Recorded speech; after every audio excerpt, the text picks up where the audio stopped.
Спет Кузмо Караян представят Духът срещу материята. Ето какво.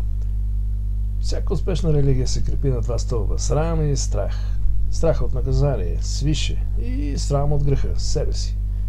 Няма значение по какви причини, но ежедневно трябва да изпитваш срам и страх. Такава е идеологията за всички тези фрази. Само че в дъното на това прозира отричането на свободомислието. Но както и да е. Грехът е рожден, а смъртта е неизбежна, така че сме подсигурени с тези неща за цял живот.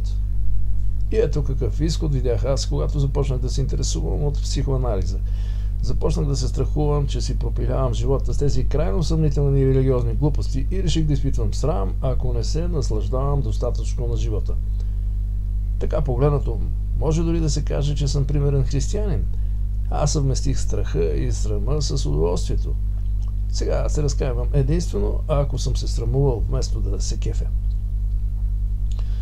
Но после забелязах, че съдейки по рекламите, наслаждението се е превърнало в някаква извратена задължителност. И това ме осъдни.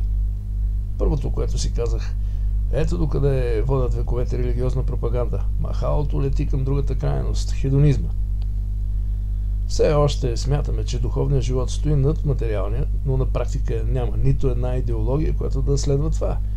Сега Богът са парите, успеха и разврата. Ти не желаш да имаш вещи. Ти трябва да имаш вещи. И притежаваш хора точно като вещи. Колкото повече от тях имаш, толкова повече искаш да имаш. Символът на това консуматорско статукво е Кока-колата. Пиеш и тя привидно отолява жаждата, но колкото повече пиеш, толкова повече ожедняваш и имаш нужда да пиеш. Тоест тук също належи заровено съкровище. Така че какво да се прави? Какво? Инжекция здравословен цинизъм не е навредила никому. Да, ние възхваляваме хората, които се стремят към духовно, а не материално съществуване. В обществото ни това се смята за уместно. Но знаете ли какво? Не бих се тревожил изобщо, ако малкият ми син се облича като Батман, Супермен или подражава на Рамбо или Капитан Америка. Но бих се тревожил, ако иска да е като Исус или дядо Добри. Не си кривете душата. Всеки родител би се разтревожил. Откъде по дяволите да му намираш цървули?